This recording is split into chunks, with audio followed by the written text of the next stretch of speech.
recording, and screen sharing. Where is my screen sharing? Share screen, there we are.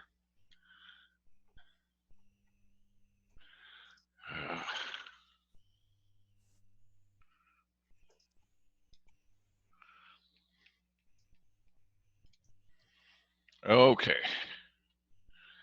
And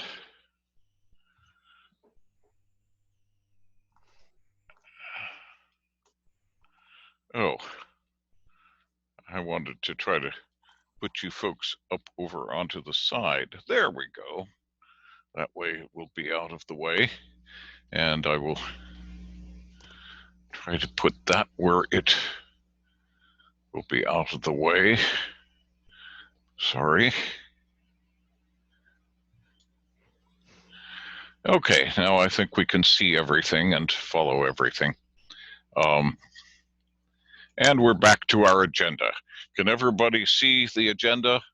And it looks like we are currently recording, and everybody's back again. Again, I apologize. Zoom didn't follow through on their offer, and I'm hoping that this account isn't going to do the same thing, but we will see.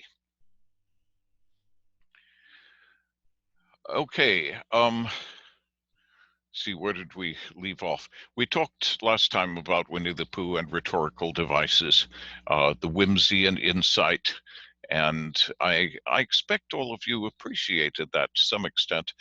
Does anybody have any feedback on it?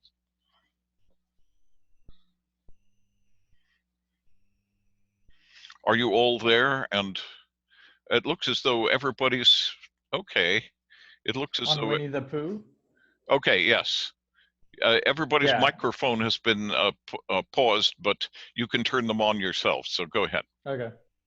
Yeah, it's refreshing, like, because when I was younger, like, because we have the original book, so, like, I never really, like, I don't know, I didn't really see it as, like, a high level of English when I was younger. But now reading it, I'm like, wow, this was, like, normal to everyone, to kids back then, which is crazy, because they do use a lot of big words, and it's like, it's like mixing, like, I don't know, I'm not used to reading it like that, but it's been good. Indeed, I think you've hit it on the head. It uses a level of articulacy that one doesn't encounter that much in our society, and for that reason, of course, it's been rewritten and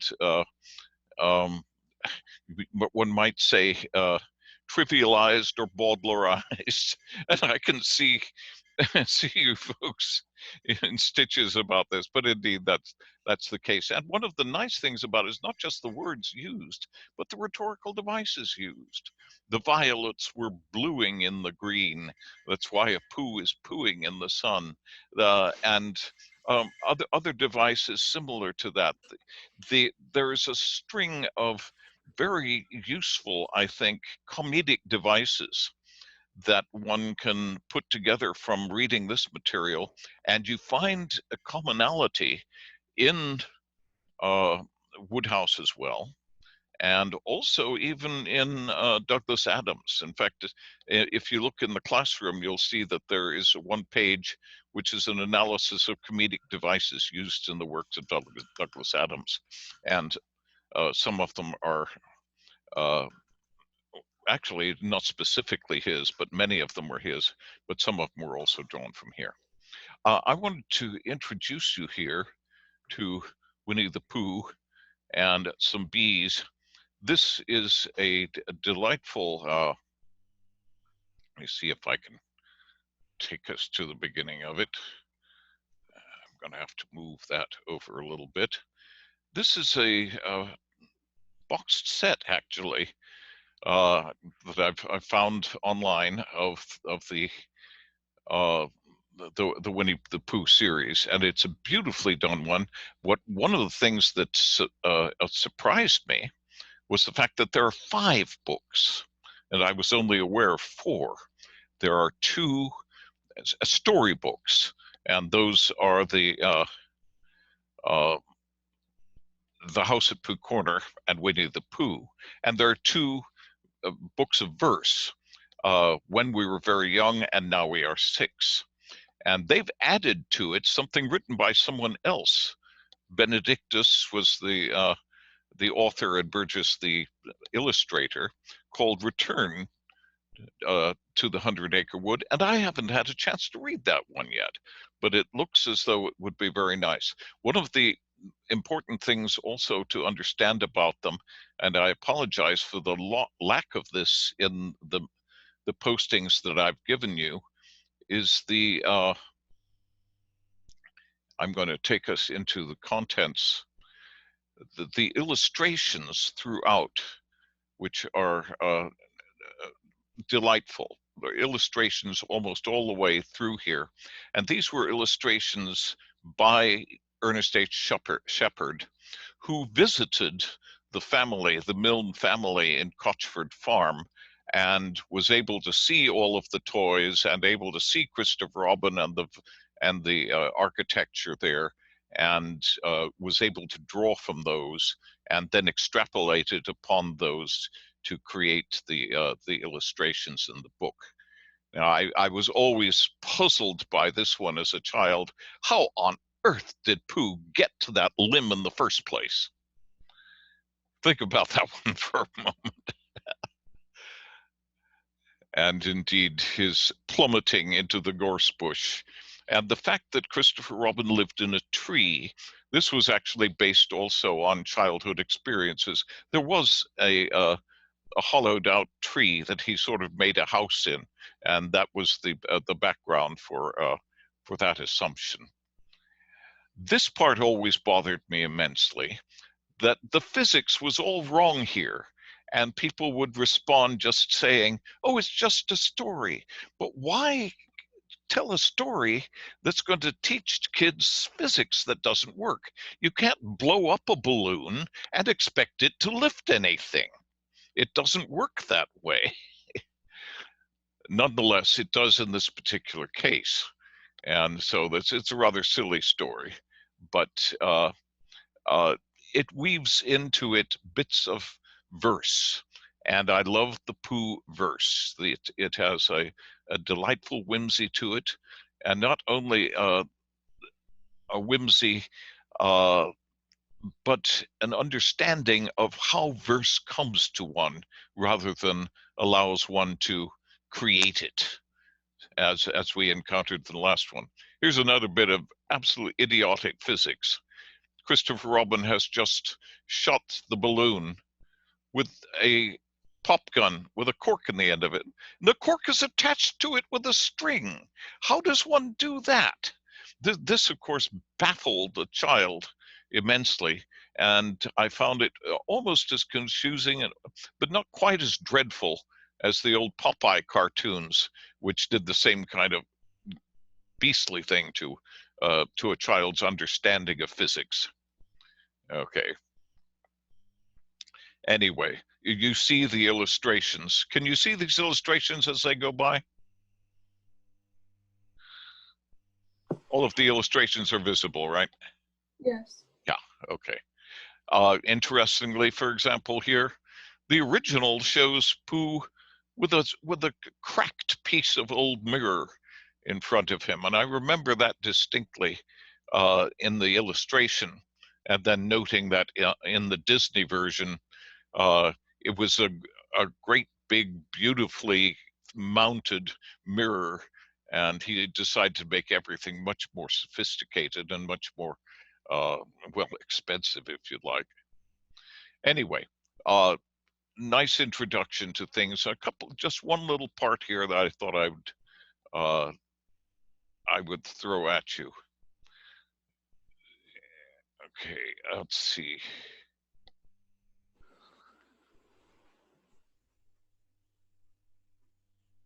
There's only one thing to be done, he said. We shall have to wait for you to get thin again. How long does taking thin take? Asked Pooh anxiously. About a week, I should think. But I can't stay here for a week. You can stay there all right, silly old bear. It's getting you out which is difficult. We'll read to you, said Rabbit cheerfully. And I hope it won't snow, he added. And as I say, old fellow, you're taking up a good deal of room in my house. Do you mind if I use your back legs as a towel horse? Because, I mean, they are there doing nothing. It would be very convenient just to hang towels on them. Okay. Afraid no meals, said Christopher Robin, because of getting thin quicker. But we will read to you. Bear began to sigh, and then found he couldn't, because he was so tightly stuck, and a tear rolled down his eye as he said, then would you read a sustaining book, such as would help and comfort a wedged bear in great tightness? So for a week, Christopher Robin read that sort of book to the north end of Pooh, and Rabbit hung the washing on the south end of Pooh. Okay, the part I find so delightful there is this concept of Christopher Robin read that sort of book. That sort of book being a sustaining book, such as would help and comfort a wedged bear in great tightness.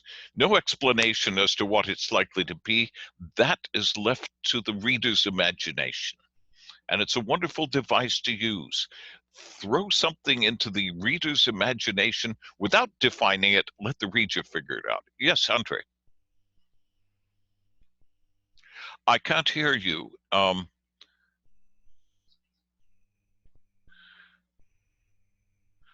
don't know what happened here.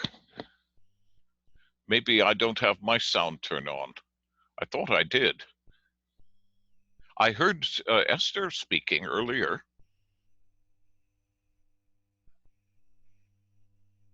Still not hearing. Could the rest of you test your mics to see if they work? Can you guys hear me? Yeah. Okay, I can hear Holly. I can hear Lorian. Hi. And I can hear Esther. How about now? Yeah. Okay, Yes. now can you figure out what it was? I was gonna say, like, in the movie, like, to take that place, they use like owl to say it, so they don't really use their imagination because they had to like portray it in a way.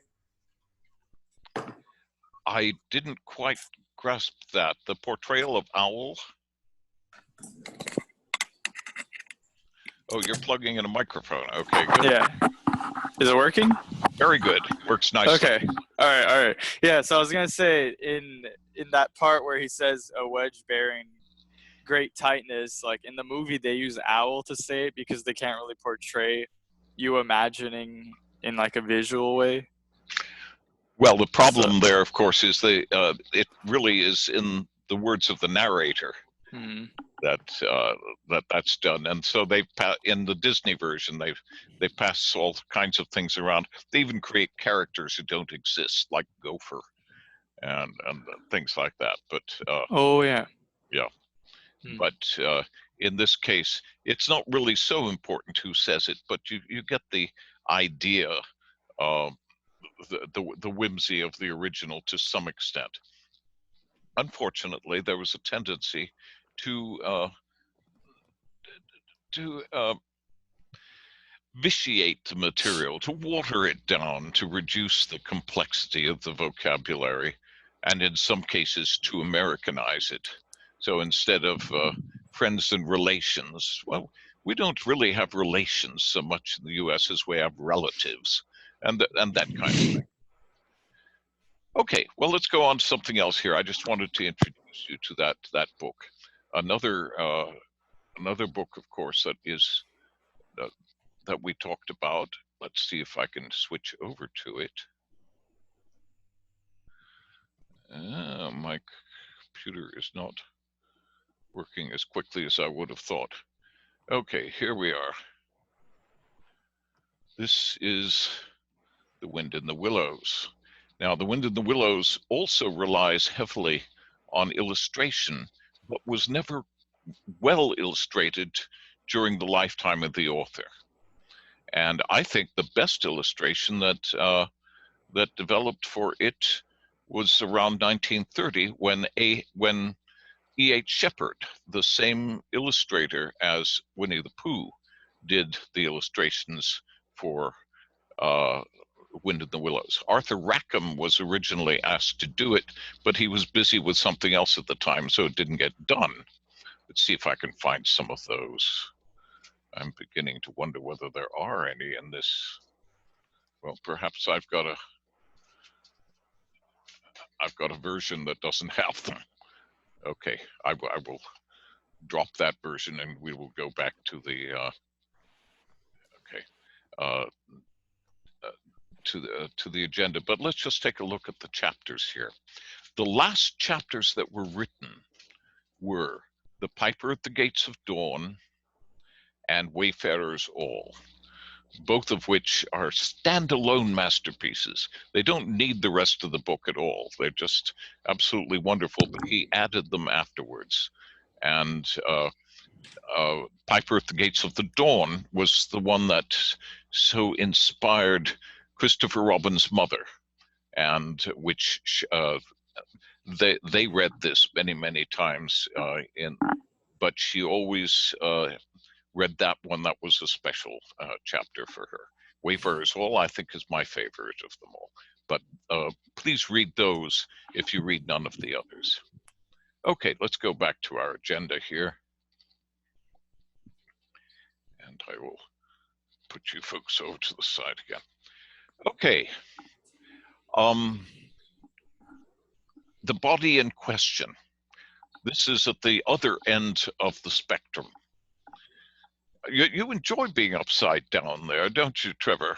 I don't know how you managed to do that. Are you suspending your laptop from the ceiling or something? Is that a setting or something? Oh, there you go. Okay. What? Okay. Have any of you had a chance to listen to any of the body in question? Yeah. Your thoughts on it, please.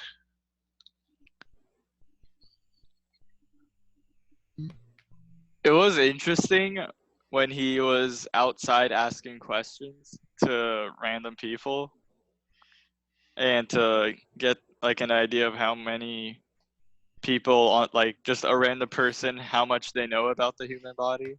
That was interesting. Indeed.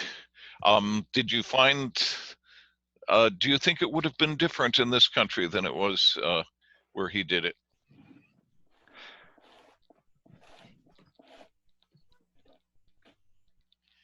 I'm not very sure. I don't think it would be that different. Possibly not. Trevor, you had your hand up, sorry. Yeah. So it was very interesting listening to all these stuff about the body, and also the how all of the other people in different countries talked about like what like they'd anything that was wrong with him, they associate it to one thing. Like I think the German associated it to poor circulation, like or something like that.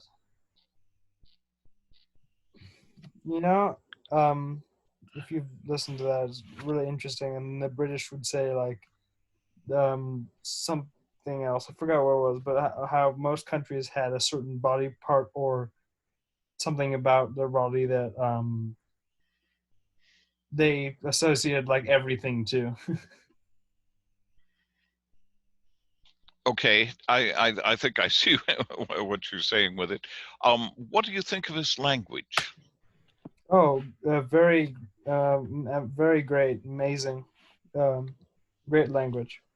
I have to concur wholeheartedly with you there. It's important to understand, if you listen to his interviews, for example, in which he's discussing with various people, and there are a few of those out online. Unfortunately, he died last year. You find that his unscripted language is just as beautifully constructed as his scripted language, if indeed what he's using in this documentary is scripted. It's hard to know. He may be just winging it there too. It's a little hard to tell. how much of it did you folks get through? I believe there's Birthday, Mom! Happy birthday.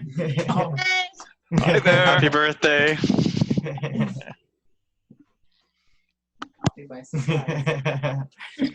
Is it your mother's birthday? Yeah. Wish her from me a very happy birthday, please. Okay. Happy birthday How, to you.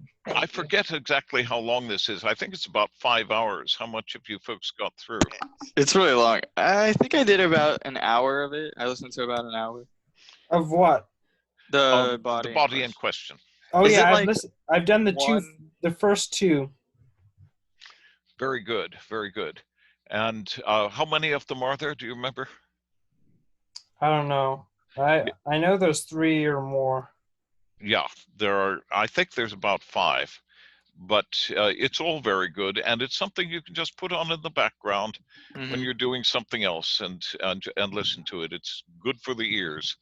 Now, he went on to make several others, so I'll keep those in abeyance until you're ready for them. But it would be nice to consider them. One of them specifically is very appropriate for us, and it's called Born Talking, and it's about human language acquisition and which parts of the brain are responsible for the development of language, and the fact that language acquisition is an absolute imperative for human beings. It doesn't matter in what environment a child is raised, that child will pick up the language. It's just part of the ingrained potential in any child to be able to acquire language skills. And this is one of the things that I think is so important, and which we try to do in this class. If you hear language spoken well, it will stick. You don't have to be a child for it to happen. It still works later on as well. And notice also that he's not ever going to use like. It doesn't serve a purpose. But there are other words that he's likely to use. I've mentioned this before. Have you heard him use the phrase, as it were? Especially when speaking in an unscripted environment, he's likely to do that. My suggestion to you folks is, don't use like when speaking.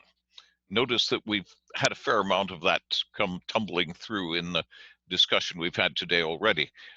My suggestion is deliberately replace it with as it were, which essentially means the same thing. And it will, if nothing else, it will make you sound very strange to the people you're speaking to, I have no doubt. But if nothing else, it will make you consciously aware of how often you are using that that's approximating word like. If one needs to approximate, let's approximate with something just a little bit more sophisticated. Does that work for everybody? Okay. I'm assuming you don't need more Jonathan Miller right now, right?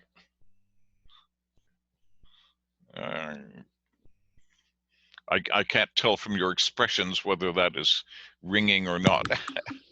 And Trevor's expression is a little hard to read. Now he's on his side. So okay, let's go on to some of the windows I have open here. We've got Hamlet open. Shall we go at this a little bit? We have free rice in front of it. I see Holly nodding, and I suspect that this might be appreciated. How are we going to do this? Shall we just be shouting them out as we go along, or shall we have people raise their hands? Shout it. Shout it. No. Okay. No, that. Grab the mics to shout it. Yeah, that'll be I too think there confusing. must be a more sophisticated way to actually to keep track of them. I see the Spock salute there. I think that might be the way to go. Or Let's just try the these. first person to unmute their mic. Oh Okay. God. Well, provided No, that no. person gets it right. Just No, whoever no, does the Spock salute just first. raising So hand. hard. Can everyone do the Spock salute? What is that? Oh yeah, yes My sir. mom was on Star Trek, so of course this is in my blood. Wait, who can do it with both hands? Oh, let's go on, Oh, I gang. can't. But yeah, I can. Let's, I can barely do it with my right hand. Okay, whatever. You know, that's been recognized or suggested as an alternative for handshaking in today's world Oh wow. of virus Oh my infection. Okay, let's look at the first one. Inference. Deduction. Excellent, Holly. Okay, disapprobation. Tranquility. Okay, Condemnation. Condemnation. Yeah, you're condemnation. absolutely. It, Was that? it has the word probation in it, so like. Well, actually, the important thing here to remember is approbation is Okay. approval. And so disapprobation, of course, is the opposite of approval or So disapproval. it's condemnation. Condemnation. Well, can you think of other words that mean condemnation? Damn. Damnation. There. Okay, that's a noun. I'm thinking there are a number of verbs that work that way. To castigate, to eschew, to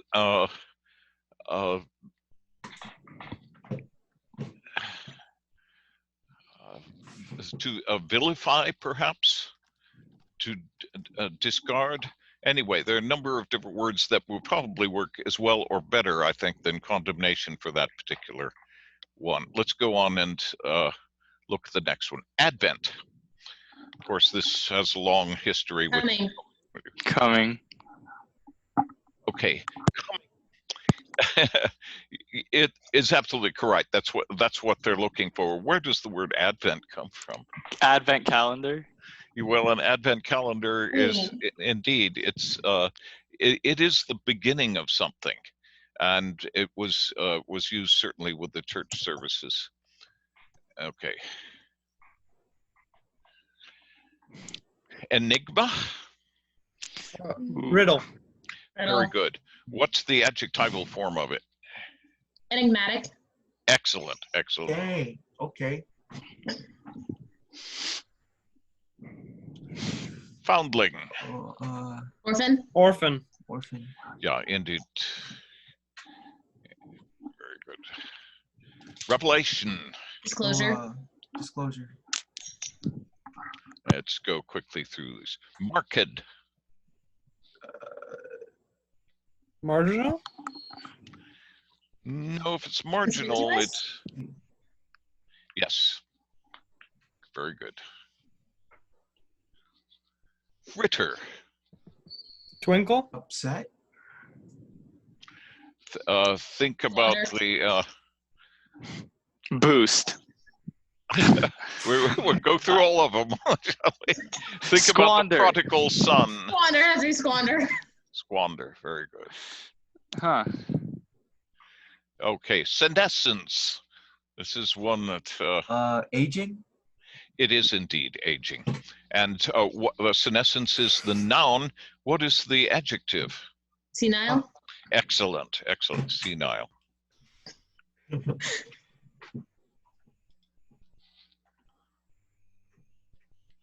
Tangent. Oh. Touching. It is touching, but of course, what can you define a tangent in mathematical terms? Anyone? Okay, Trevor. Sine. It's a line that touches a circle on one point. Excellent. Exactly.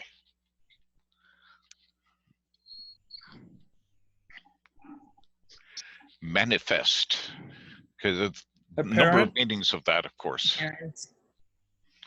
Who said it? I'm sorry. Apparent. Very good. Yay! Okay, Let's get it. Get that to go away. Okay. A manifest, of course, would also be sort of a roll call, a list of all all passengers on a ship would be manifest. There are a lot of meanings there involved. An epaulette, Shoulder ornament. indeed, a shoulder ornament. And in fact, it's more than an ornament. It tends to be a bit of a loop on the shoulder through which one can pass a strap through which one's holding something to keep it from falling off of the shoulder.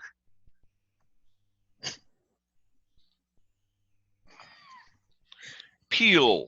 Ring. Excellent. And bells peal, don't they? Very good. Goober. Peanut. Okay, this Yeah. shows one of the kinds of words SpongeBob. that they tend to use. Goober is not at all an unusual word. It's just not Goober pea. always used in all parts of the English-speaking world. We're going to find in here some very common words that only exist in Scottish or something like that. Okay. Imagine being a woman. here. Substantive. Unsatisfying. Indecisive. No. Actually, the word spelled exactly the same way in German, Substantiv, is their word for noun, an existing object. Solid. Indeed. Solid, yes. Oh, substance. Yeah. Concordant, that's pretty straightforward. Agreeing. Agreeing. Right. Agreeing. And concord would be agreement. Gustatory. Interesting. Yes. Okay, I'm trying to think of other words that fit into it. Gustatory magnificence might describe culinary expertise. That didn't help, huh? Okay. Related to tasting, this would be the palate. I'm trying to think of related words to gustatory. Doesn't come to mind. Marimba? Telephone. It's close to xylophone, not exactly, but close enough. Certainly the fastest one we get. Poultry. Trifling. Indeed, very good. Was that Andre? Very good. No, it was not me. I Okay, think it was That was Trevor. me. that was Trevor. Very good. Haft. Handle. It is the handle of something, yes. Etymon. Word Root room. word. Excellent. Dicker. Scoff. Trevor's face. You can dicker over a price. Barter. Right, barter. Faint. Obscenity. I regard this definition as very peculiar and misleading. But Pretense? pretense, exactly, I think is what they're looking for. But a feint, for example, when you are fencing or something, would be a false attack intended to produce a response that creates an opening. That would be my definition of a feint. But in this case, I think they're looking for pretense. I can't think of anything else it would be. Yep. Chalk. Wedge. Very good. Where would one use this word? Chalk a door. Possibly. Has anybody ever gone rock climbing? Yeah. Chalk would be a lump of metal that one can jam into a crack in the rock. And so the wedge, of course, is the word used in this particular case. But chalk is more of a, okay, abaft. Or the stern. Exactly. Towards the aft, the stern of a boat.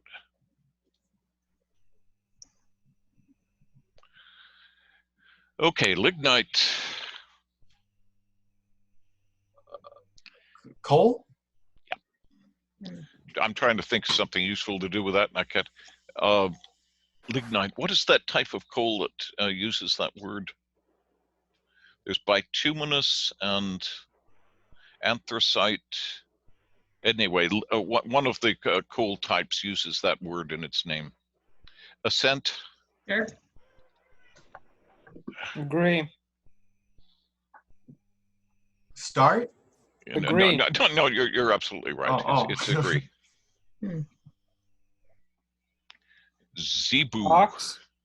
I think you're right. Dang, that was quick. Excellent. Exhortative. Encouraging. Encouraging. Encouraging is definitely what they're looking for, yeah. To exhort is the verb, and to exhort someone to some sort of an action is usually the way it's used. So exhortative would be encouraging. Aberrant. Shamefaced. Not normal. Nice. Exactly, not normal. Dang it. I'm trying to remember, think of cognates for aberrant. Aberrate. Very good, very good, yes. Okay, Scirocco. This again is a common word in other parts of the world. Robe. Actually, it's a hot wind. You could just simply call it a Santa Ana wind. It's just that when it comes off of other mountains than ours, they have another name for it. And I can't remember exactly where it's used. Do you remember where the Scirocco wind is used? In Switzerland, they have the same kind of a wind. They call it the Föhn. And again, it comes down from the higher peaks and accelerates as it comes down. But Scirocco is that wind somewhere in the world. I don't know where. Pith.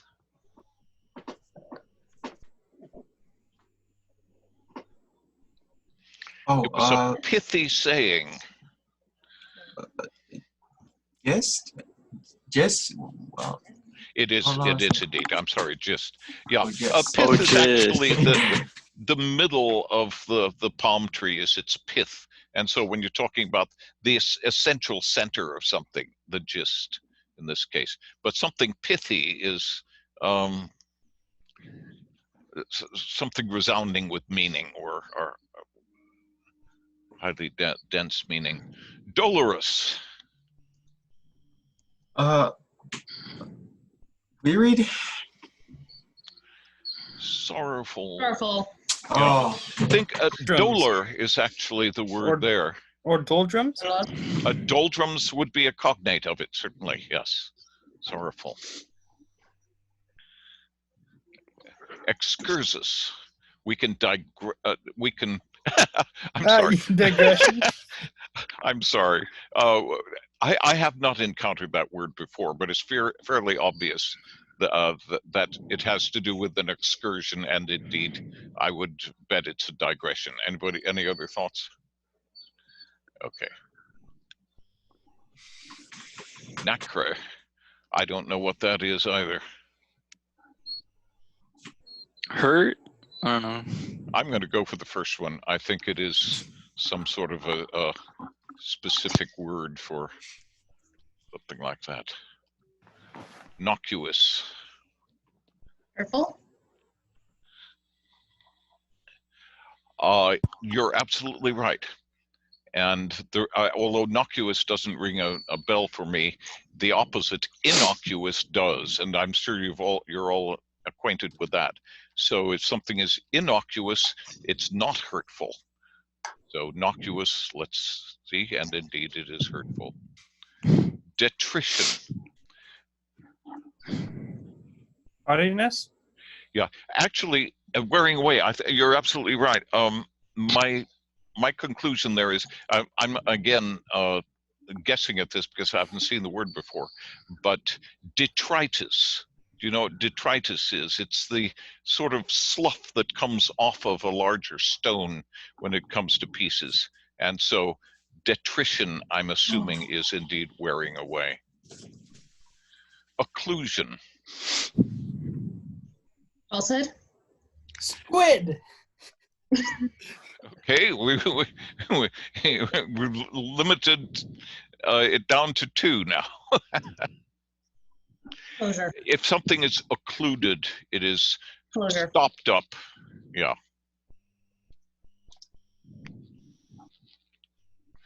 Martingale.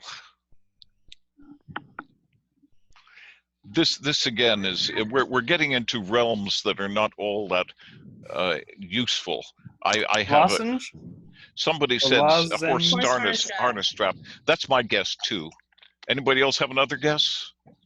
Could easily be wrong. Okay, it is indeed a horse strap. Incipient. This is an important word. This is one we should know. Beginning? Grumpy. Exactly. It is beginning is incipient. Can you think of other words for beginning?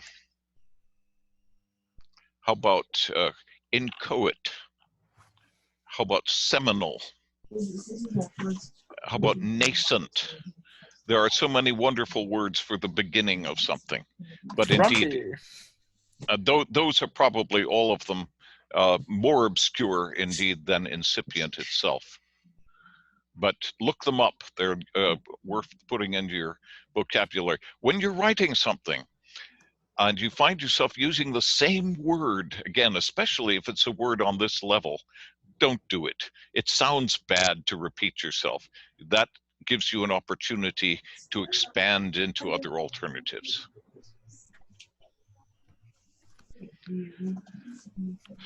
Assurgent.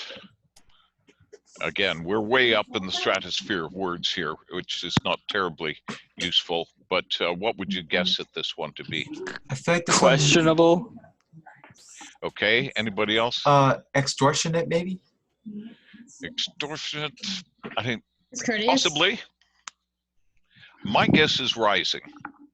Oh, like a surgeon. Like, oh, that makes sense. That's what I'm thinking, yes. And indeed, that's it. Protractile. This is pretty straightforward. I've never seen the word either, but it's fairly easy to guess at this one. Perpetual. That is a great guess because something that Extendable. is extensible is indeed my guess at Like it. retract. Right, but protractile, if something is protracted, perpetual comes awfully close. So that makes a lot of sense. I think it's extensible though. Okay, is everybody there? Okay, I thought I heard all the sound go off. Okay, I suggest at this point that we set things back to a lower level.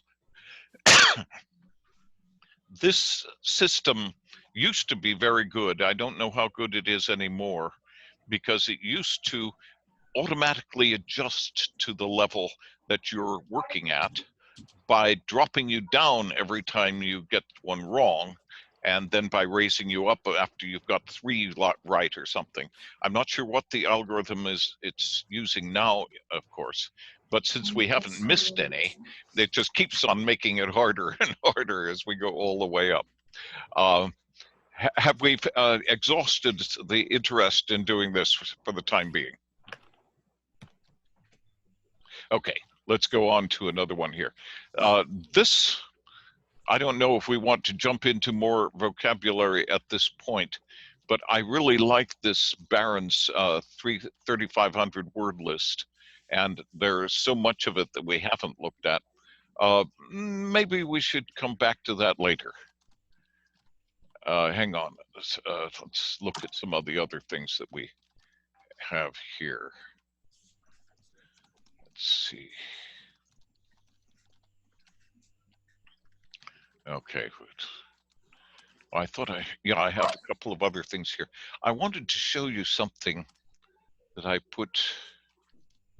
Yeah, that's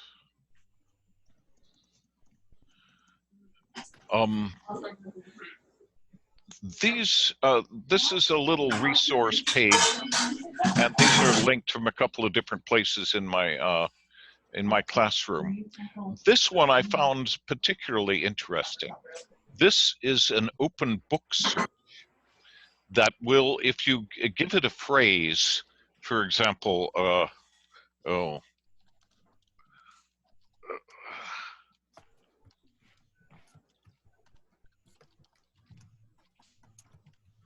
I'm giving it 2 words that are used together in a poem which you folks have studied.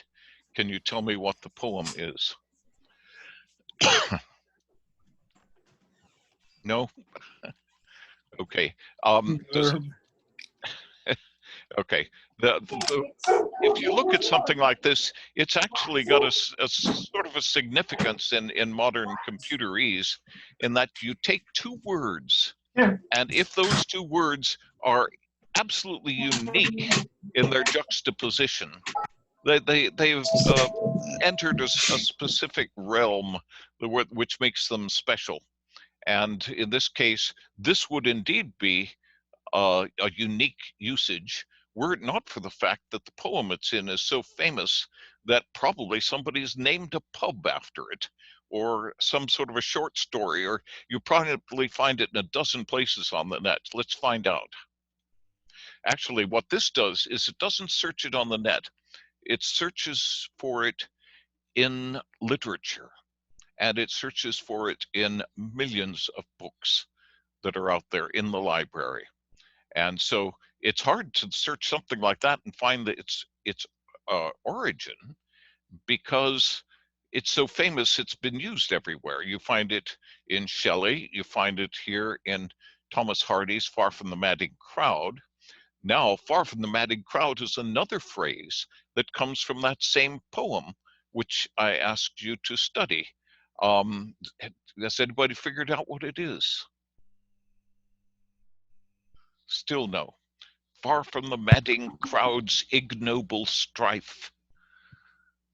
Okay. Is it mortality? No, it's not One mortality, Abraham but Lincoln. it is one of Abraham Lincoln's favorites. Yes, I can see Andre's got it on the top of his head. Is it the one that you said it's like similar to it? No. No, It is in a sense, in that both of them treat mortality. It's one that I'd like to revisit if you are so inclined. We could jump into it. It's the one that's like way longer. It is a bit longer, and it's Gray's Elegy. The entire name being Elegy in a Country Churchyard by Thomas Gray. Yep. Yes. And I always want to do a poem. We haven't done a poem yet today. Shall we do that one? Now, yeah. The advantage of using this computer is it's nice and powerful. I can run around the web, and I'm not going to have all kinds of trouble. So one of the places it's been found is in 100 best loved poems. Okay, well, that's an awful lot. Okay, here's another in best remembered poems. The complete works of Shelley, who didn't write it initially. He obviously referred to it. I'm hoping that we might find a more specific reference to it. Here it is. I'll click on that one. And this is very disturbing. I haven't actually followed these things through, but it wants me, unfortunately, to sign up in order to get it. Well, let's just see if I can look at it. Okay, I'm going to grab it there.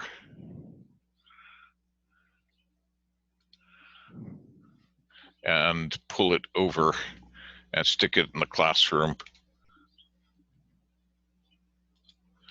And let's go back here. And let's see.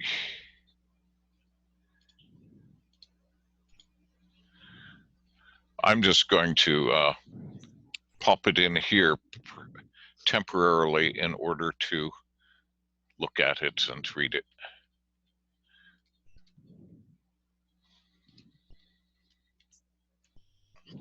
Okay, here we have it. Is that big enough for everybody? Another nice feature of doing things this way, you don't have to worry about whether my projector is making it big enough to see from the other end of the room. Okay. You can also zoom in on the screen. Yes, and I could also just. No, like on my screen, I can zoom it. Oh, in you and out. can. Yeah. Well, that's nice. That's nice. How do you do that? If you have like a touch screen, just like pinch with your fingers. I'm using an iPad, so I don't know if it works on computers. Likely laptop. not. It's not working on my computer. Try doing No. if you go Command plus button. That might also. Okay. I think we've touched the beginning of this a little bit. I think we may have taken it up to off did the harvest to their sickle yield. But let's go on and read a little beyond that part. Now we're talking here over the graves of the unlettered dead. In other words, people who never had the opportunity to achieve much in the way of learning or even understand their own history or their own astronomy or the science even as it was understood in their time. But the speculation here into what these people might have had or might have done is interesting. Let's listen to this. Perhaps in this neglected spot is laid some heart once pregnant with celestial fire, hands that the rod of empire might have swayed, or waked to ecstasy the living lyre. Okay, think of that, the artistry that may have lain there unused and untapped. But knowledge to their eyes her ample page, rich with the spoils of time, did ne'er unroll. Chill penury repressed their noble rage, and froze the genial current of the soul. It's one of the most remarkable lines in literature. Think about that one for a moment. Knowledge. Indeed, it's knowledge that they are lacking. Knowledge never unrolled her ample page to them, rich with the spoils of time. In other words, they never acquired knowledge. It was never available to them. They went through their lives probably not unlettered. The unlettered muse is one of the phrases used in here. They were unable to express themselves in any way. So we've got this knowledge to their eyes, her ample page, rich with the spoils of time, did ne'er unroll. Her page was never unrolled. We're thinking about a scroll here, rich with the history. Chill penury. Penury, everyone. What does that mean?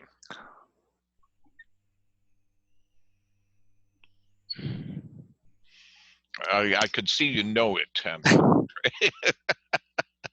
Okay, anybody? Penury, it's just poverty, a little bit more, yes.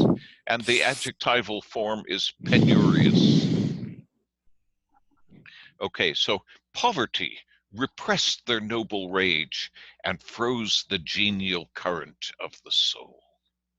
Okay, and then again full many a gem of purest ray serene, the dark unfathomed caves of ocean bear.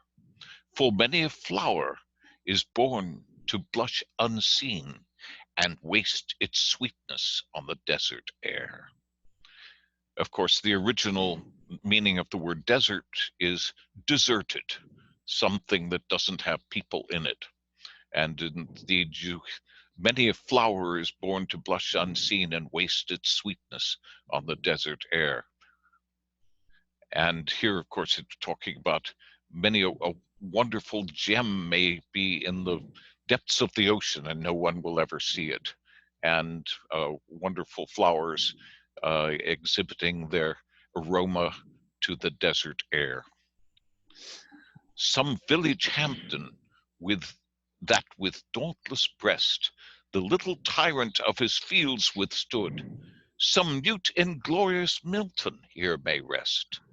Some Cromwell guiltless of his country's blood. This isn't one that he hits a little further later on. Cromwell did some wonderful things, but massacred an awful lot of people too. And so maybe there's somebody here who might have done a better job of it. Let's see. And here's the interesting one. Their lot forbade, nor circumscribed alone, their growing virtues, but their crimes confined. Forbade to wade through slaughter to a throne, and shut the gates of mercy on mankind. What he's saying here, of course, is what their place in society, their position in history, restricted not only what they could do that was good, but prevented them from doing anything particularly bad either. Their lot forbade, circumscribed. What does circumscribed mean? It can mean, go ahead. Yeah, I think it means like you circumscribe, write into something, or. Well, the word scribe is there too. What does circum mean? Circle? Circle, right. So to circumscribe is to draw a circle around something. But in this case, it means not just to draw a circle around it, but to confine it. To confine it within an area. So nor circumscribed alone their growing virtues, but their crimes confined. They weren't able to destroy and usurp the way others were, because their penury had confined their actions to such an extent they couldn't be particularly bad. Now here we hit the word. Remember that one? Far from the madding crowd's ignoble strife. This line here is the one that Thomas Hardy took and used as the title of his book, Far from the Madding Crowd. And that was one that we saw pop up when we did the search. So, far from the madding crowd's ignoble strife, their sober wishes never learned to stray. Along the cool, sequestered vale of life, they kept the noiseless tenor of their way. I can see that Holly is appreciating this. That's it's just marvelous stuff, isn't it? Okay, I'm trying to remember. Yeah, the stubborn glebe, that was earlier on here. Let's see.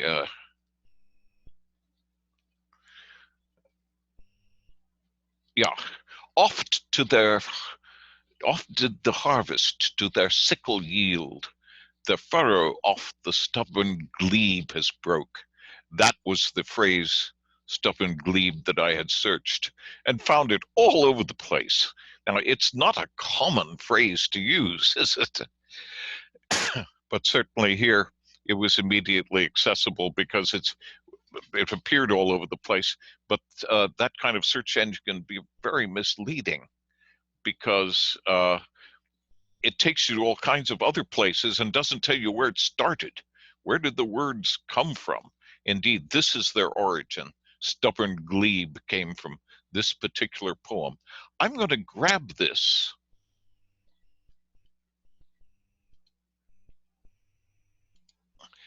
And I'm going to take us to another tool that I have handy somewhere. There it is. This is called the Google Ngram Viewer.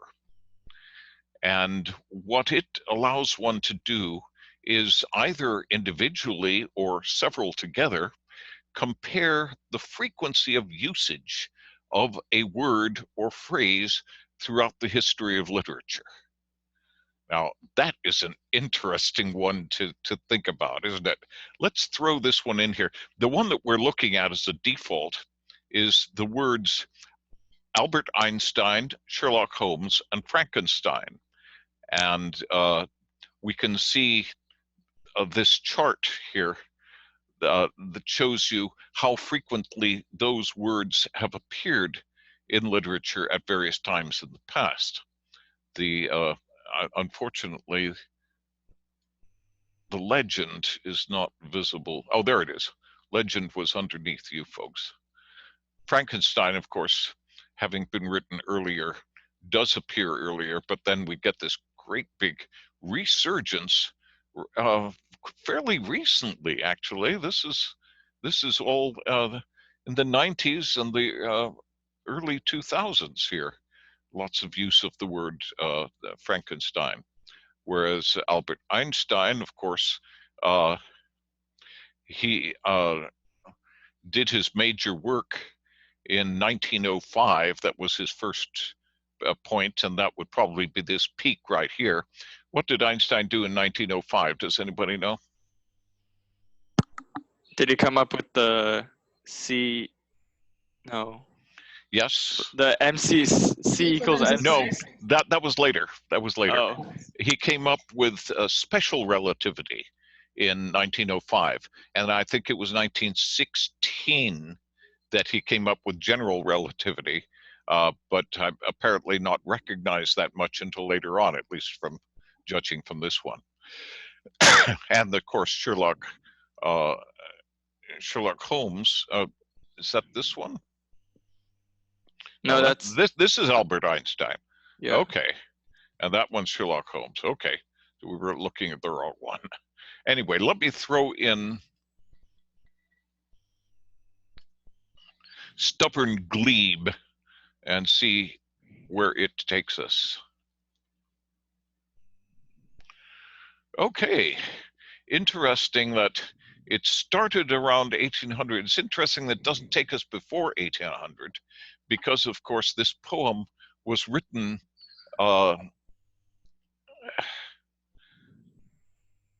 one would expect it to have existed somewhere down there, but this poem would indeed have been written before 1800. So it looks as though that's the limit of our ability to go back. And that glebe has gone through history with a bit of a resurgence around 1880 and again at 1900, and has tapered off to almost nothing around 2000, but had a bit of a resurgence afterwards. Does it go beyond 2000? It's been 20 years. I've never seen it go much beyond 2000. Oh, okay. But when you look at it here, if that distance from 1880 to 2000 is anything to go by, it probably takes us up to about 2010. That's my guess. Anyway, something for you to play around with, and we can also look at things like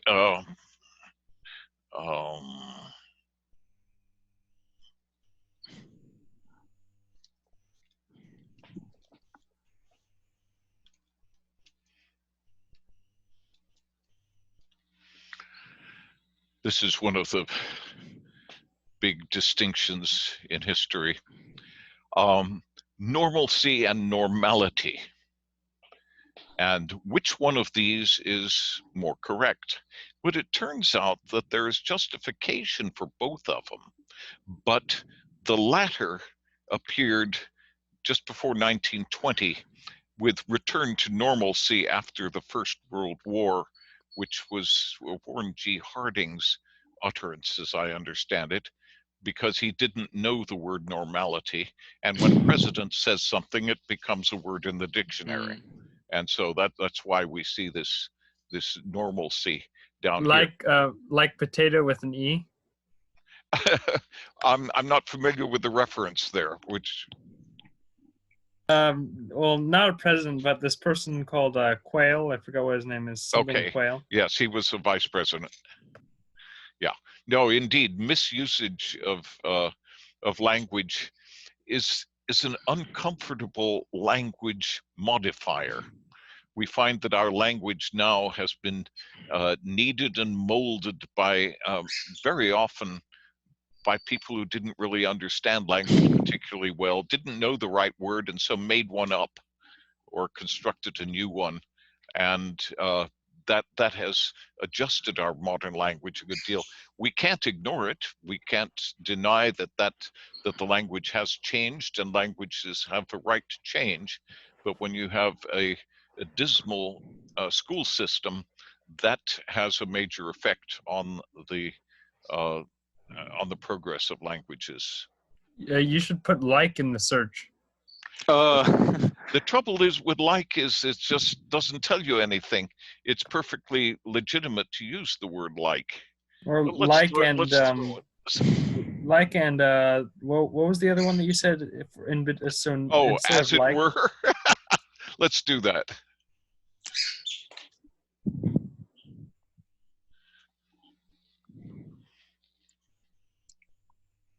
Of course, like is just going to be stratospheric because it's legitimately used in so many places, so many ways. But as it were, this is interesting. It starts fairly high around 1800, and it's insignificant around 2000. Whereas like has been high all the way along, but has experienced quite a high slope in recent years. It continues to be climbing. How about you do like he versus one?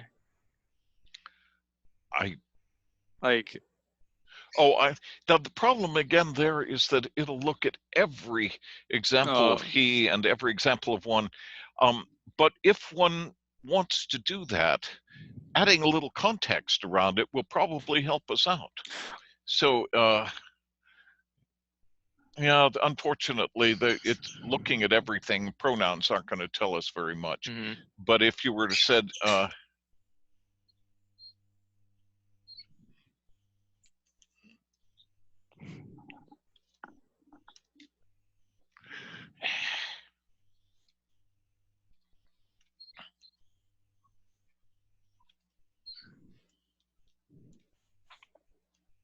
you can put it in something much more specific there. Oh, yeah. Okay. And you know somebody's going to have used that somewhere. If you put in he, you just get everything. Oh, wow. In this particular case, it didn't find anything, which is interesting, isn't it? How about if you just put like something? Wait. How about if you remove the adjective?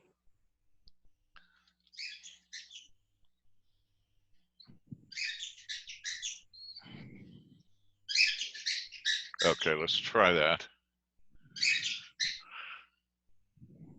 Okay, that's an interesting point. Interesting, this decline here in recent years. That the word attempt is less commonly attempted than it was in previous decades. Okay, think of interesting things that you could do with this. It's certainly useful to understand the frequency of phrases, not just words, but phrases as used in literature, apparently since 1800. They don't seem to go back any further than that, but it's an interesting study.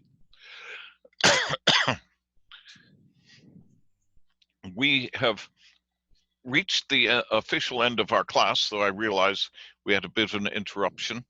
And do you folks all have other things that you have to run off and do at this point? No. Okay. Stick around. I don't mind running over just a little bit and see what other things we might explore. one of the things I was going to ask you folks was how things are working out for you. Are you indeed housebound? Are you allowed to go out and do things? What has life been like for you recently? I can still go outside and do things. I would like to suggest that we use the word like as rarely as possible. Yes, sir. Okay.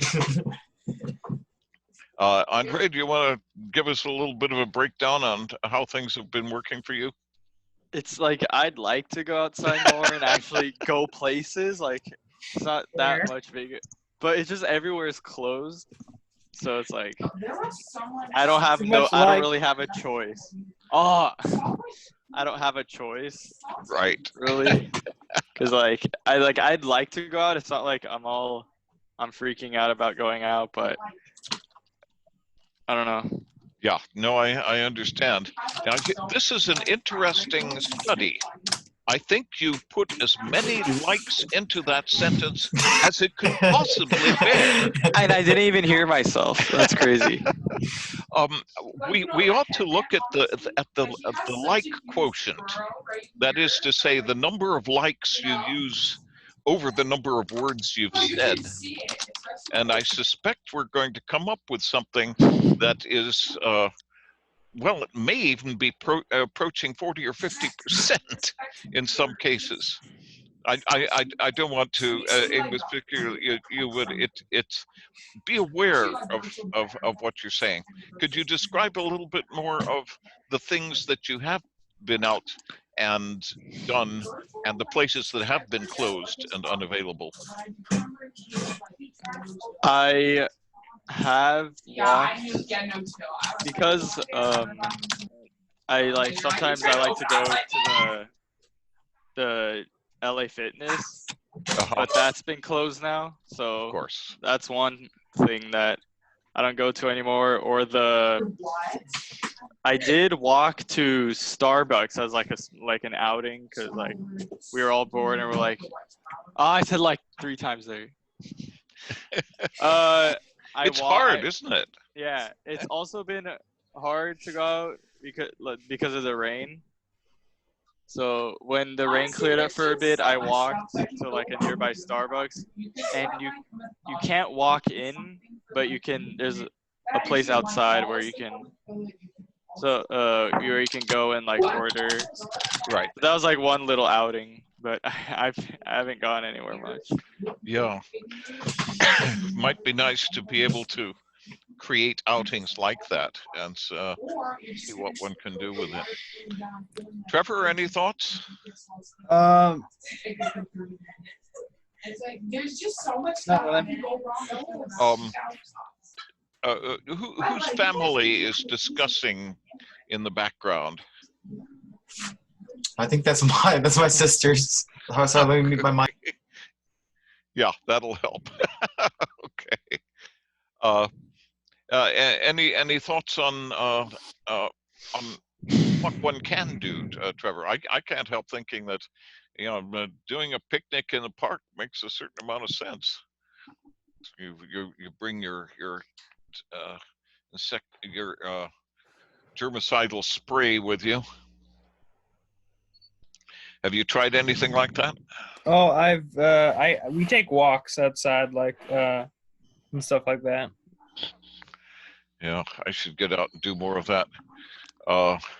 Lorian, how are you doing? Yeah, so I'm doing pretty well. I'm still going outside playing basketball. I still walk the dog with my sister, so I'm not completely isolated at home. I'm very glad about because my life would be miserable if I couldn't go outside. Because that's just who I am.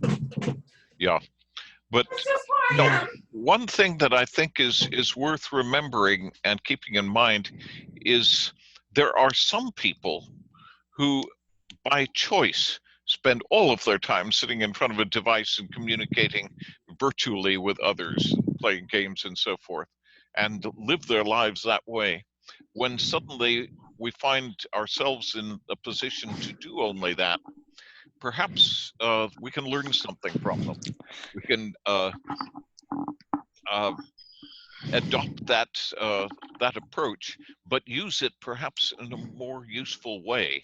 We've looked at a number of things today that you could be experimenting with, vocabulary-wise and literary and research and so forth. All kinds of wonderful ways there that you could spend time as well. Holly, do you have any thoughts? Not really. Anything specific you'd like to cover in the time we have left? I've just been reading the Earthsea books. Those are good. Those have good English. Yeah, the Ursula Le Guin.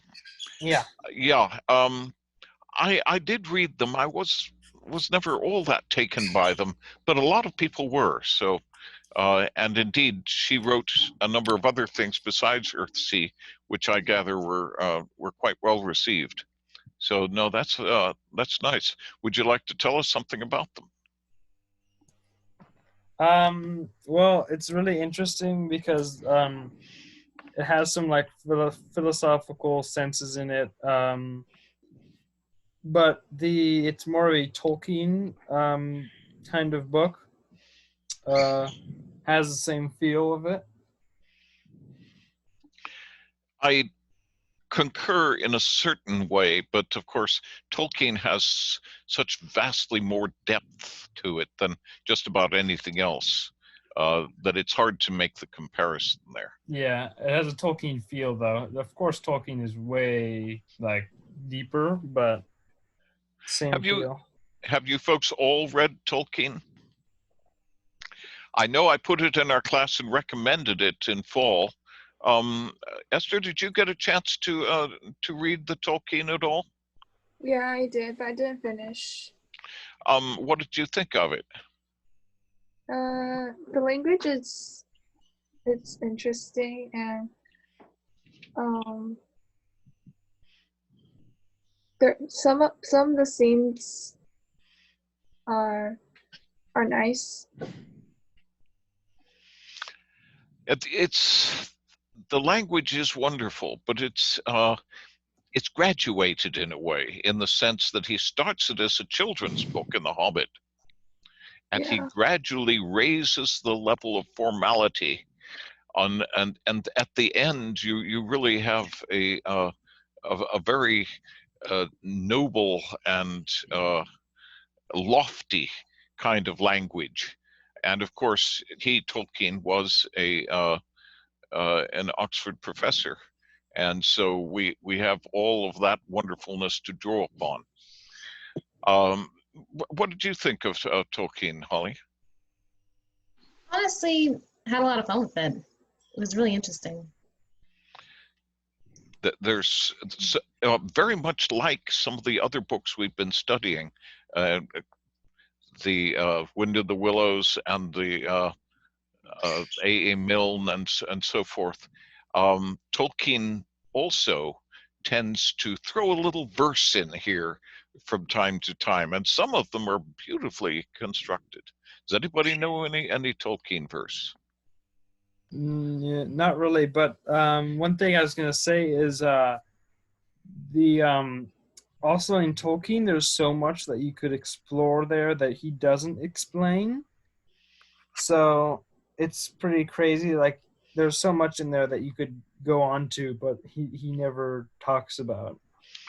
Absolutely. There's so much beyond the edges, because indeed he didn't start with the idea of writing a story. Yeah. He started with the idea of creating a language. And then, having created a language, he decided to invent a people who might have spoken the language, and that was the elves. And then ended up writing stories about them, and only much later started writing the Fellowship of the Ring, because the early stories that he wrote, the Silmarillion and so forth, had to do specifically with the elves. It was a very different kind of story, much more mythological. When he gets down to writing the Fellowship of the Ring, it comes down to earth, and it comes down to real people, even if they're halflings. the narrative is very gripping all the way through. What do you think, Lorian? What's the question? Oh, your impressions about the story and the compelling nature of Tolkien's writing. Oh, yeah, it's amazing. You know, I really respect him and look up to him because he's a great author. He's got like this very unique style of writing too. So I like it. You know, I'm a fan of it. I'm wondering if I have given it to all you folks, and if you feel like discussing it further, by all means. But one of the best ways to do that might be to choose favorite passages and bring them in. Little parts that you think are particularly wonderful, and we could look at those. Does that sound like a nice idea for next time? Yeah.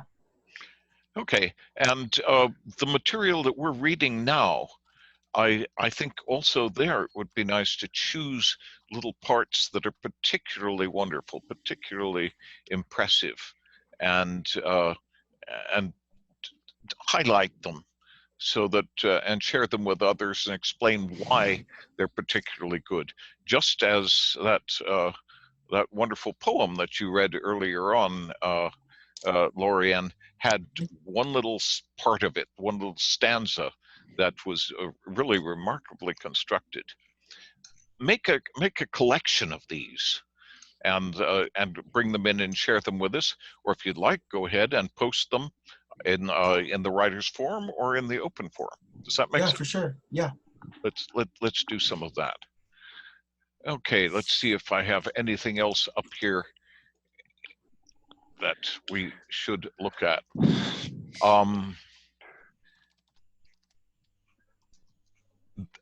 This is the poetry page, just a little bit of poetry for discussion on the subject of war that I talked to you before about. Has anybody read this one by Longfellow? The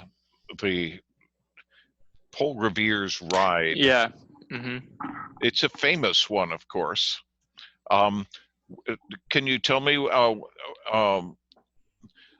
what this was written about? What is the historical background for it? It's the background. It's like the story of Paul Revere as it's kind of like setting up for the Revolutionary War when he sees the signal. If there's two lamps in was there a clock tower? Some sort of tower.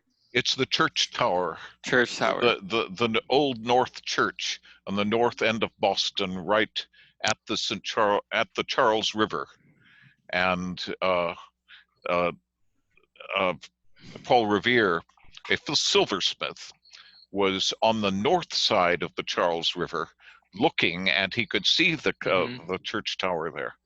Very good. And what did what was the symbol to? What was the signal to indicate?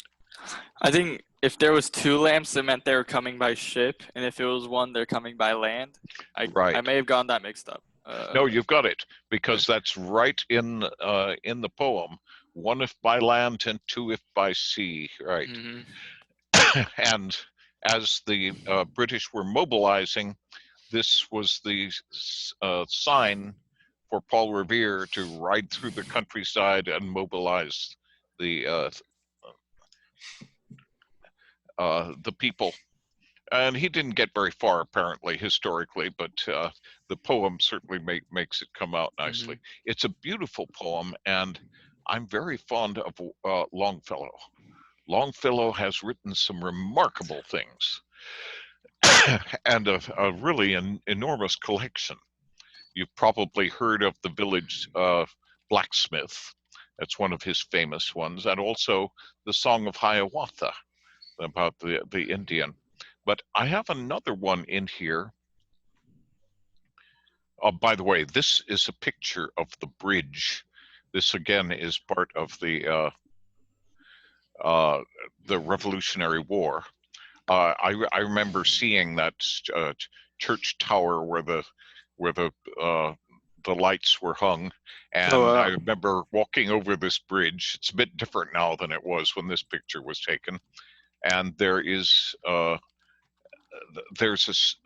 stone there that has an inscription with this poem on it on the bridge now. The important part of it is the first stanza here.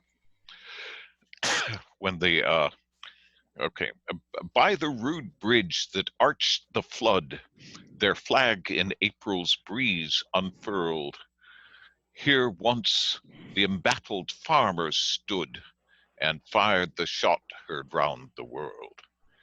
Hard to know exactly who fired that first shot, but indeed the shot was heard round the world in a metaphorical sense, wasn't it? And you understand what I mean by metaphor there, right? Excellent. There's another wonderful poem here at the bottom. I like this poem particularly well. It's also by Longfellow, same one who wrote the Paul Revere poem.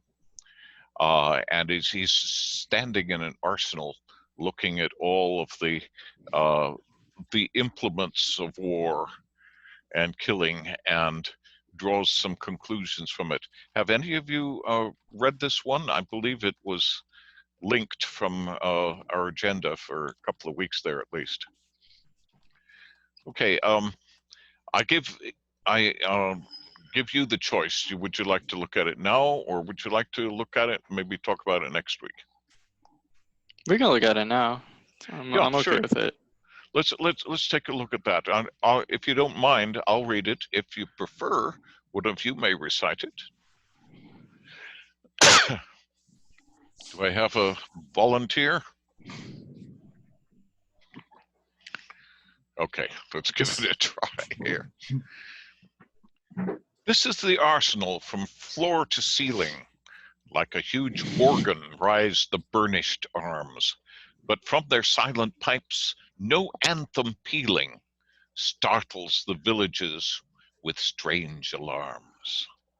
Ah, what a sound will rise, how wild and dreary, when the death angel touches those swift keys. What loud lament and dismal miserere will mingle with their awful symphonies. I hear even now the infinite fierce chorus, the cries of agony, the endless groan, which through the ages that have gone before us, in long reverberations reach our own.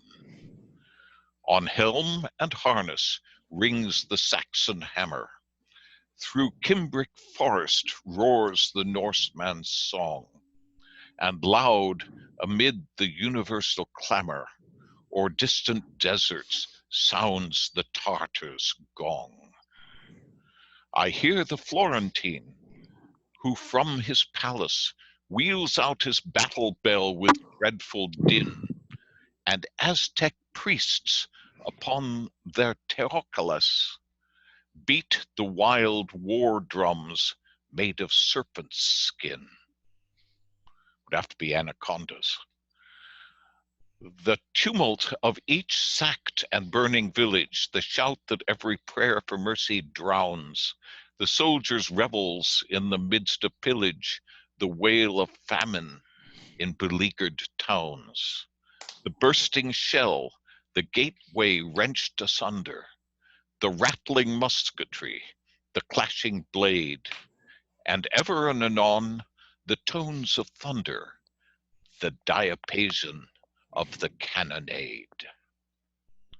Is it, O man, with such discordant noises, with such accursed instruments as these, thou drownest nature's sweet and kindly voices, and jarrest the celestial harmonies? Were half the power that fills the world with terror, were half the wealth bestowed on camps and courts, given to redeem the human mind from error, there would be no need of arsenals or forts. The warrior's name would be a name abhorred, and every nation that should lift again its hand against a brother on its forehead would wear forevermore the curse of Cain. Down the dark future, through long generations, the echoing sounds grow fainter and then cease, and like a bell with solemn sweet vibrations, I hear once more the voice of Christ say, peace. Peace, and no longer from its brazen portals the blast of war's great organ shakes the skies, but beautiful as songs of the immortals, the holy melodies of love arise. This is remarkable for so many reasons. Unfortunately, well, many Americans probably don't know many of the references in it, and some of the words may escape you. Any thoughts initially, and then I'd like to look at some of the words. What's a? Oh, okay. I'll wait for the words. Well, go ahead and ask. What's a Tartar? Tartar? A Tartar. Okay. It's a people, and I'm not exactly sure. This would, let's look up Tartars and find out where they are. They're Mid-Eastern, I believe. Mm-hmm. I don't see it up here, but this is one of the areas where the right click would be very useful. But I have to find the word first. We'll hit it. Let's look down through it a little bit. Oh, I see it. I see it. Okay. Over here, it says distant desert sound, the Tartar gong. The Tartar gong, yes. Tartar. I'd never heard about the Tartar war gong before, but let's go and take a quick look. And Free Dictionary will tell us about Tartars. Dentistry. Okay, that's not the one. Yeah. We want the capitalized one. Tartar, variant of Tatar. Well, that doesn't help us very much. Okay, a member of any various Mongolian and Turkic peoples who, under Genghis Khan and his successors, ruled parts of Central and West Asia and Eastern Europe until the 18th century. That doesn't really pin it down geographically very well, does it? Yeah. Asia to Eastern Europe and all of the Middle East and everything in between. Okay. Okay. Let's look at some of the other beautiful language he uses here. Let's that they just Cimbric. Cimbric. Yes, I did have to. I had to look that up myself. That's refers to some of the forests in Northern Europe that were largely Saxon countries, if I recall correctly. And of course, the Norsemen, this would be the peoples of what is now Scandinavia, the Swedes and Danes and Norwegians. So this would be a northern forest. Now, we have to take into account here, and this is one of the wonderful things about Longfellow, he was a professor at Harvard. He traveled widely and spoke many languages. And so he was able to draw on so many things from around the world, which made it just so much more complex to understand what he was talking about. The Saxon hammer and the Cimbric forests. Very good point here. Okay, the Florentine. Okay, what would a Florentine be? A person from Florence. Where is Florence? Really? Northern Italy. Very good, Holly.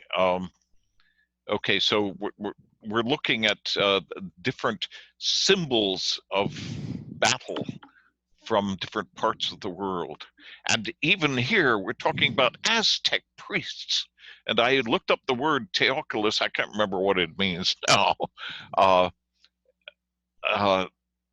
they are beating on the war drums made of serpent skin, and I'm sure that that's a valid and historical reference to a practice that Longfellow was aware of. The tumult of each sacked and burning village. Let's see, beleaguered towns, a wonderful word there. Rattling musketry, we know all about musketry.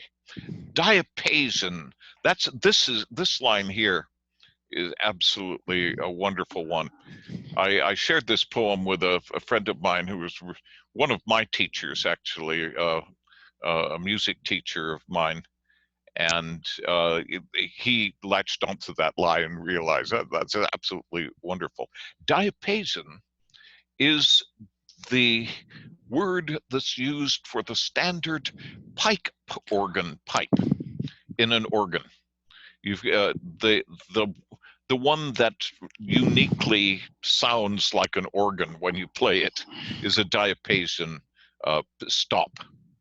And of course, he uses this phrase, the diapason of the cannonade. What a wonderful metaphor that is. These discordant noises, let's see what other, that jars the celestial harmonies. Absolutely remarkable.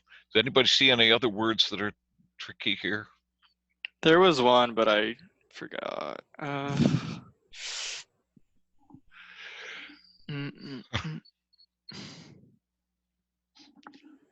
Okay. Miserere. I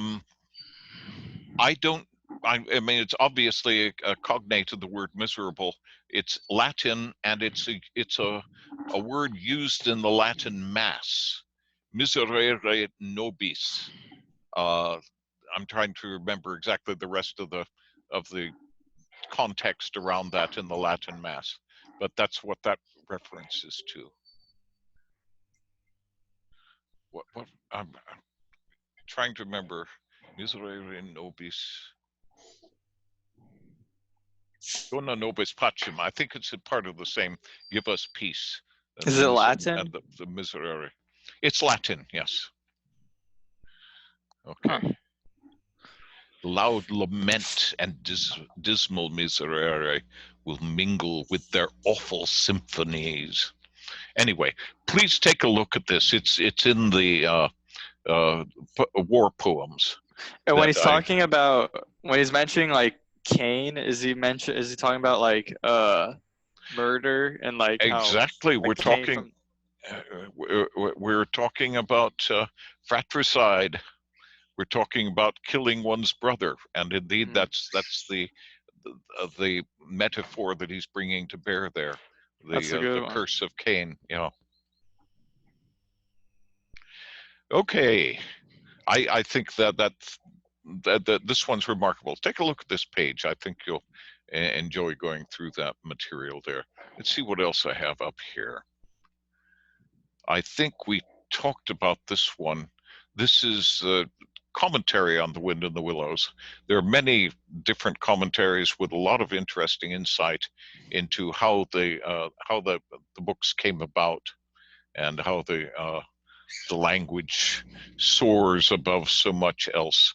Unfortunately, poor Graham, really, after having gone to a very good school, wanted to go to university and was not able to, and always regretted that, and ended up going to work in a bank where he sat writing poetry and retired early so that he could write. And of course, we're all glad that he had a chance to do that. A. Milne, the author of Winnie the Pooh, took the character from The Wind in the Willows, Toad, and wrote a play about it called Toad of Toad Hall, which was very popular in the 20s and 30s, if I recall correctly. Okay, what else do I have here? Here's Hamlet. We can jump anywhere in Hamlet and experiment with things there. And here is Barron's 3,500 list. Would you like to do a little bit of random exploration here? Yeah. Okay, let's look. Here we've got empirical.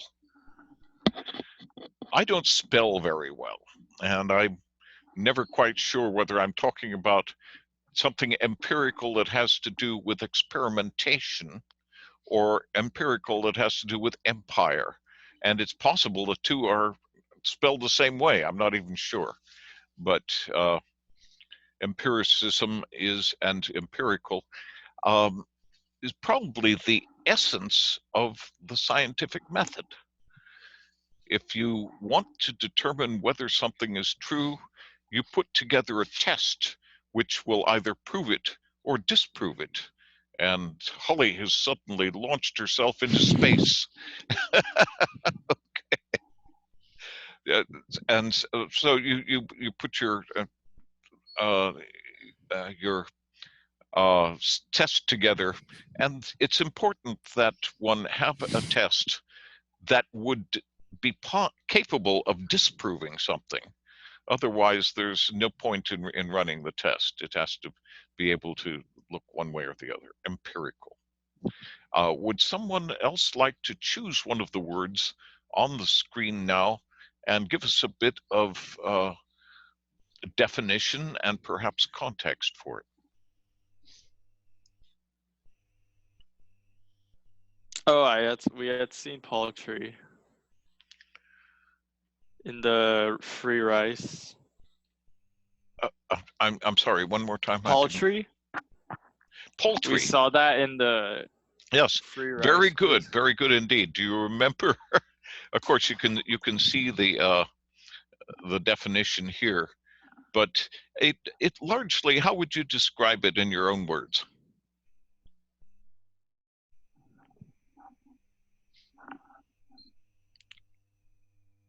Honestly, like I forgot what it meant because when you said it for the first time, I thought you meant like chicken. Okay, that's poultry. Poultry, yeah, the way. So like I was like, wait, it's not that, and then like you had said the definition. I forgot. Okay, well you can see the definition here, can't you? Is that trifling, petty? Yeah, insignificant, petty, trifling, of no consequence, if you'd like. Trivial. Well, worth knowing, at least to be recognized anyway. I can't imagine using it very much. Okay. See, does anybody else have one?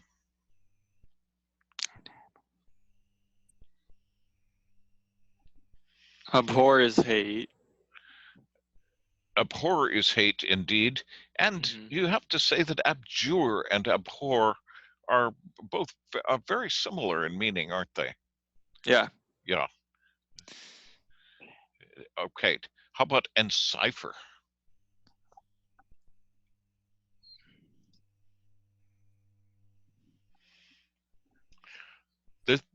The word cipher, of course, you know already, I think. Yeah. Cipher is code, and encipher, the specific meaning, to convert a message into code.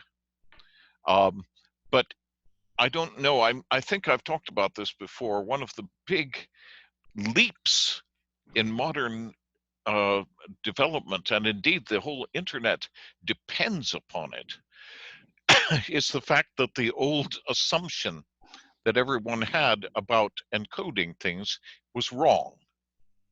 Do you understand? Do you remember when I talked about that? And do you remember? Did you understand what I said? I remember. I think I understood what you said, but I forgot when it was. The big one is the assumption has always been that in order to encode something, or in order to if you know how to encode it, you know how to decode it. And also, I remember. Right. And if you send something to somebody in code, the assumption is somehow you have to give them the key to decode it. And that means you somehow have to send them a key secretly. That's not true. And it turns out this development took place in the 70s, a realization, and then actual code that would implement it. The ability to create a secure communication between two ends that have never had to had a private communication. Because if they'd had a private communication, you'd be able to give the other person the decoding key. But they've never had a private conversation. So how can they create a perfectly secure communication? Did you understand my explanation of how it worked? I see Holly nodding, which is a wonderful thing. Would you like to explain it?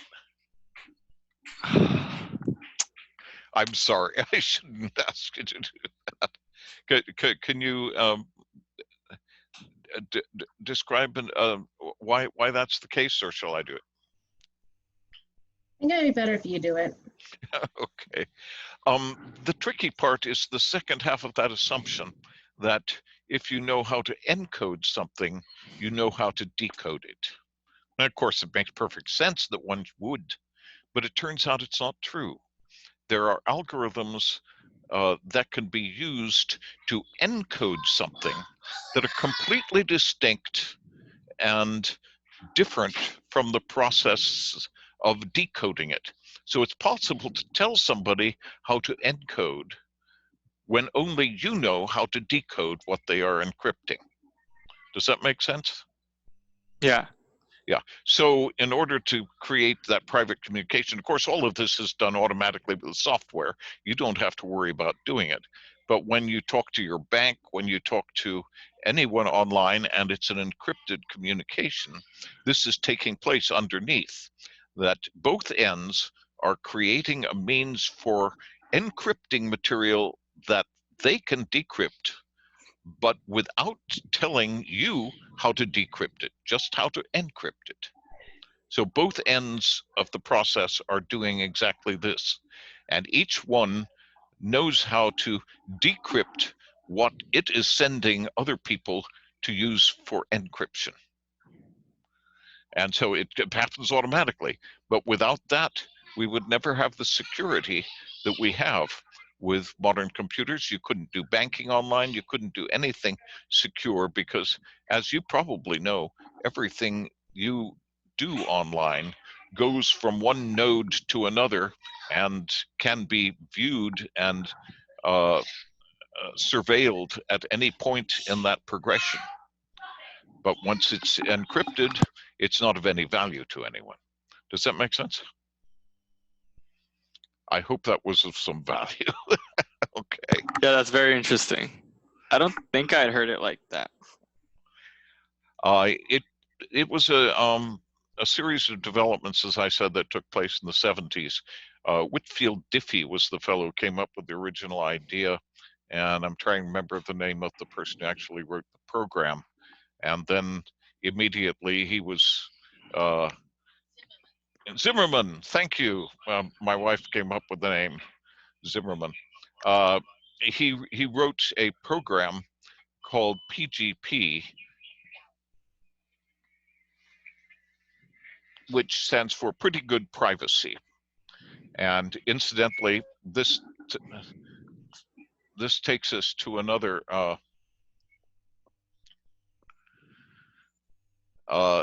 another realm, and I've shared this with you actually, the works of Garrison Keillor. Do you remember anything about him? One of the great American storytellers.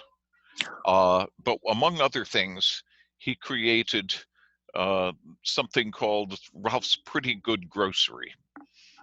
And so this was what inspired the name Pretty Good Privacy. And Pretty Good Privacy was a program that would enable people to use this, what is called public key encryption, to create private communication. He was captured and imprisoned by our government because he had done this, and he put it out on the net for anybody to use. Well, didn't make an awful lot of sense to do that after he'd already published it.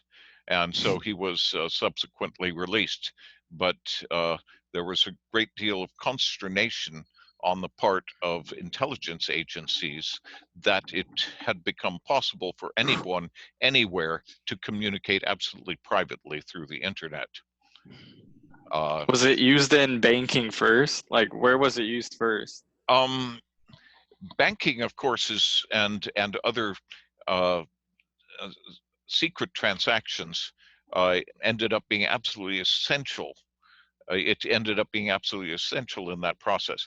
But of course, it made it possible for anyone, anywhere, to communicate securely. And that meant it was possible, for example, to take secret information and send it anywhere in the world. And of course, we know that that was done a good deal later on.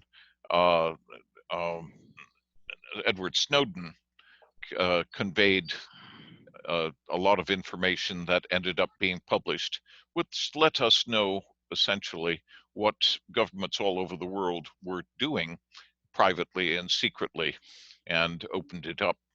So this kind of leak, and indeed the kind of WikiLeaks leak, became possible as a result of encryption and the ability, for example, for a whistleblower to talk to a journalist in a secure environment, which bothers some people. Okay. Very interesting. Yeah, I bet Auden would know maybe a thing or two about that. I He's beg your all pardon? into. I bet Auden might know something Yeah, about yeah. that cybersecurity and. I'm sorry, we're missing him here. I didn't send him a another invitation once the class crunched, but I did send it out as a from our assignments forum. So I'm hoping he received it there. Now, did all of you get it as an email directly from me, or did you find it in the assignment forum? I got 2 emails. I got one that's that was directly from you, and one from the assignment, or one, yeah. I think. Okay, I got it from the email. I was afraid this would happen, and that's why I sent that special message earlier this morning saying, if it all falls apart, go in and check the assignments forum, and we'll put it back together somehow. Yeah, the second it ended, I'm just refreshing my email, see if it comes up. Panegyric, worthwhile word to remember. It's a parentation, if you'd like. It's basically a eulogy, praise heaped upon someone, usually somebody dead, but not necessarily. Parentation is another word for that. Any other word in there that how about this one? Could somebody give us an explanation of one of those other words that we have on the screen? Aboriginal. Excellent. Yeah, Aboriginal is like Aborigines, native people. Native people would indeed be the appropriate one. And of course, the word has become specifically known for specific native people. Indeed, the Aborigines. Australian. Yeah, exactly. The Aborigines of North America would have been the what do they call them now? Native Americans is the way, and then indeed that would be appropriate for talking about the Aboriginal peoples all over the world. But in Australia specifically, and often referred to as Abos, they are the Aboriginal Australians. Yes. I can see Andre thinking about. Isn't the word aberration? Oh, I'm trying to. I've heard that word. Oh, something to do with. Aberration would be something out of the norm, something that is aberrant, actually, something that breaks the general rule would be aberration. Okay. Any other words up there that? Enervate. This one keeps on appearing on SAT tests because it looks like it means the opposite of what it actually means. To enervate is to drain the energy out of something rather than to inspire it and fill it full of energy. So It has the word like "ener" in it, so like, or it sounds like energy. Huh. exactly, but that's one to look for, because it's often used to mislead on vocabulary tests. I'll remember that. Okay, and gender is a useful word just because after a while you get you have to avoid the word to create, and there aren't that many other words that work for create. So after you've used so create 3 times, you've got to find something else, and gender is an alternative to that. Abstemious, paraphernalia, abstinence, paraphrase, enigmatic, we've done that. Pariah, ennui, we've done that before at some point. Abyss, entail, enthrall. A thrall, of course, is a slave. To enthrall is to enslave, but is almost always used in a metaphorical sense. He was enthralled by the idea, thoroughly captivated by the idea is what is meant there. Just a second. What's going on? That's to do with my class. Oh, okay. My wife is handling her class at the same time right now. Closed everything. Okay. Okay, I think we've covered a good deal. I'm happy to cover more, but I leave that decision up to you folks. One of the things I'd really like to inspire you folks to do is to communicate with each other during the class time, and perhaps work on some collaborative projects. You have all kinds of wonderful tools to do that with in the classroom. And of course, if you'd like, you can use Zoom or Skype or something like that as well to confer and collaborate. Because we have a wonderful opportunity now to help people bridge that that encapsulating barrier that keeps us all from dealing with anyone else and keeps us all at home, and use this medium to expand, to explore, to exchange. Does that sound like a good idea? No? Yeah, it does. Holly, if it's online. Holly, what are your thoughts on that? What was it again? Well, using this medium to expand and explore and exchange things, and basically learn how to do this in a way that mimics or perhaps even surpasses anything we could do in the classroom. I feel like it can. I think so too, because you have everything at your disposal. Remember that that line in the Gray's elegy? Chill penury repressed their noble rage and froze the genial current of the soul. The ample page of history was denied them because they didn't have access to it. We have access to absolutely everything.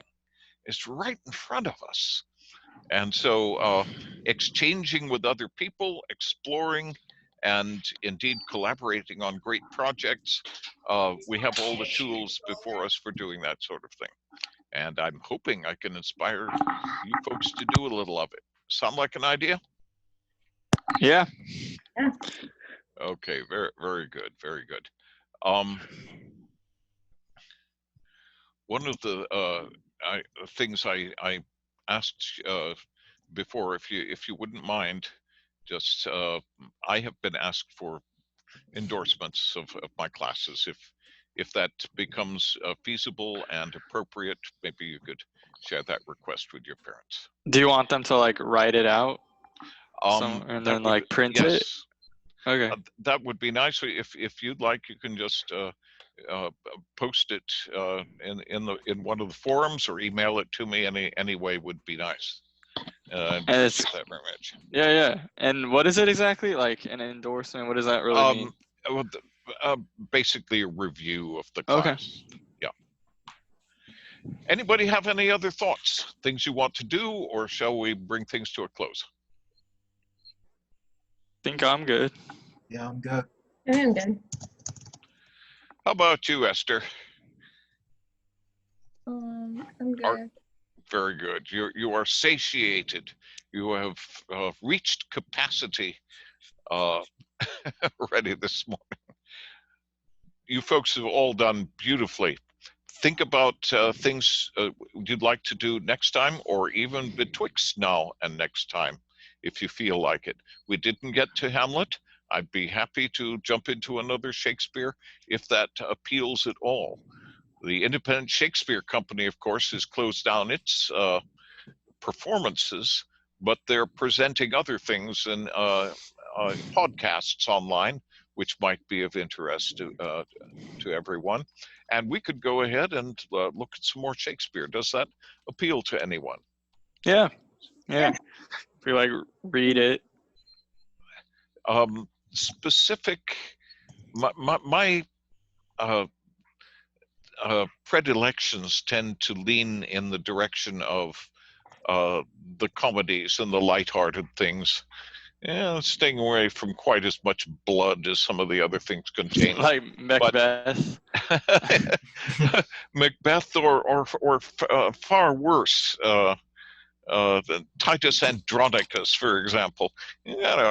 Ghastly things taking place in some of these plays. But we can look at some of the others too, if you like. As You Like It, Twelfth Night. These are some of my favorites. Midsummer Night's Dream. We can look into some of the other classics as well too, Romeo and Juliet and so forth. Any specific thoughts? Requests? They all sound good, yeah. All at once? Am I muted? No, I'm not muted. No, you're not. I can hear you. You said all of them, and I said all at once. No, I'm like, they all sound okay. Like, they all sound good to read. The ones I've read are Romeo, Juliet, Macbeth, and a little of Hamlet. So maybe like, which one's A Midsummer's Night Dream? That's a play? All of these are plays. Oh, okay. Midsummer Night's Dream is a fantasy one. It's about fairies, and it takes place in ancient Greece. And we have the king of the fairies and the queen of the fairies having a battle with each other, and a number of Athenian youth who are going through various amorous adventures with each other. And the two of them get mixed together. It's really quite a fascinating thing. I'm sure that many of you are familiar with it already. You've read it already, I'm sure, Holly, have to. Yeah, I have. Yeah. Is it the one that you would recommend for everybody else, do you think? I think, yeah. Lauren, what do you think? Yeah, that sounds good to me. Okay, let's look at that one. Any thoughts, Trevor? Okay, that one has some fascinating things in it. One of the main characters is Puck, who is a fairy, and he's a mischievous fairy, and he takes delight in confusing people, and I think you'll enjoy that part of the character. I've got to find some good versions of it, and I'm not sure what's available online, but maybe you can help me find some good versions of it. That would be good. Okay, now if there's anything else you need to write for other classes, remember, you can always write it there, and if you can do it fast enough, turn it in here. We'll go through it first before you turn it in elsewhere. So think about that. Any ending thoughts? Okay, let's draw this to a conclusion. I will put something up for A Midsummer Night's Dream. Have I promised to add anything else to the class? Not that I remember. I can't think of anything else. Do you have enough homework? Yes. You sure? Okay. Let me know if you run out. Okay, I'm going to bring the class to a conclusion then. And Okay. I will again post the, if I can figure out how to do it, I'll post the recording. So we will see you next week, and I will send out a link to the online class next week in the agenda. All All right. Sounds good. Thank you. All right. Okay. See ya. Bye-bye. See you guys.